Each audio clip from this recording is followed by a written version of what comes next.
you give me permission to interview you and post this in my YouTube channel? Yes. May I Yes, know yes. what is your name and how old are you? I am James. I am 20 years old. James and 20 years old. James, here in the Philippines, what is the thing that you're really proud of? Our cultures and traditions. Your cultures and tradition. Okay. Yeah. What are things that you don't like? Here in the Philippines. No, in Japan. Joking, in the Philippines. Or like about myself or sa No, in the Philippines. about Filipino scrub mentality. About Filipinos' Yeah, mentality. their scrub mentality. Okay. James, are you straight or what? Sorry Otherwise. if I otherwise, okay. What do you think about the judgment here, about the crowd mentality here at the Philippines? Well, if is it okay to speak Bisaya? Bisaya English, is that okay? So here in the Philippines, whenever they saw someone like success or like into the point there kaning padong angat. Yeah, What is that it tawag they're sa going English, to their ano? success, yeah. So, some people were kind of envious about someone's success, and then they're like spread like hatreds toward that person para kanang bring down. Okay. What is your opinion about cheating in a relationship? I believe that cheating isn't a mistake, but it's a choice. Because if you kanang about sa cheating mang good kay choice nga sa katao if ma-cheat sila kay Yes. that would never be a mistake kay at the first place ikaw may nibuhat ana like kanang pinuyuan na nimo wala may nagsugo. Yes. No one asked you to do it. Yes, Okay. correct. So, what is the beauty standard here in the Philippines? Oh, the beauty standard here in the Philippines is very high. Okay. Here in the Philippines kanang you have to fit in, Jude. You have to fit in. Yes, kay kanang high standard man din mga tao. What is the standard? What's like a fair skin, like that? Yeah, they prefer like white. White skin And pointed nose. Pointed nose. Not disappointed nose. Not disappointed nose. Pointed nose.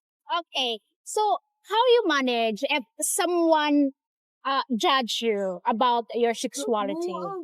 I get a lot of discrimination also as well as being part of LGBT. But what I do is just to ignore them and just mind my business and continue striving and focus on my goals because at the end of the day it's just myself and that people will just gonna look up at me while I'm success. Okay, very, very nice. How about your parents? Sorry for my English, guys. It's okay, guys. I'm trying my best. What about your parents? I'm a tourism student and I really need to improve my vocabulary. Oh, wow. Good for you. Okay, how about your parents? Do they accept you?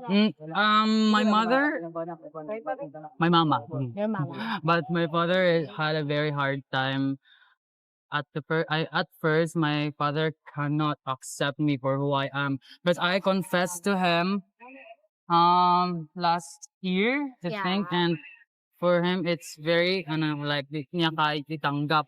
Yeah, he cannot accept the fact. Pero, that you are- After that, kaning sila ka days, he started to dawat me. yeah, I accept to started to accept you. And he Okay. said that it's okay that I'm like this, but I kanang magunahon siya ko professional because he doesn't like kanang kiat. Yes. Okay. It doesn't like you show it to people like that, unprofessional like that. Okay. What is your opinion about foreigner relationship here in the Philippines? I don't know. I know nothing about them. That's Yeah. wala ko idea. So, do you consider foreigners rich here in the Philippines? Well, some na yung mga Filipina bitaw nga naka-marry og foreigner, but foreigners, yeah. and there's a lot. then ni ko nilang life They get have better. their life is get better and they Mo get nang the gitawag goal. nila umangat may isang Pilipino na naman na umangat. Yes, that's the terms here in Mm. the Philippines terminology that if the Filipinas dating a foreigner and then the Filipino will say there's another one that move out from the poverty. Yeah. Yeah, would you be okay to that?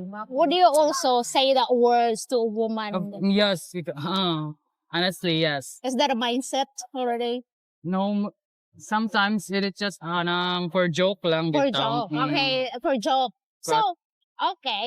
So, do you have what is your opinion about sex education here in the Philippines? Do you have that during high school? Unfortunately, no, but I know that sex education is very important because as today, HIV, what do you call that? HIV Yeah, social is getting disease. increased. It's getting increased. Human immuno. Yeah. I don't know. Yeah, the HIV is a human immune virus. Oh, Yeah. okay. So, is that also, you studied that also in the Mhm. college? They have like that. So, you were aware of that. Yeah, I'm aware Okay, of how so- important sex education is. Yes. Okay. Thank you so much for your time and thank you so much for giving me your opinion. And guys, if you have any question, please feel free to ask. If you have any comment, please comment down below. And thank you so much for watching and see you in my And- next video. And guys, ano lang, don't judge me for my English. No, don't. Never do that. Okay. Thank you so much, guys. Bye.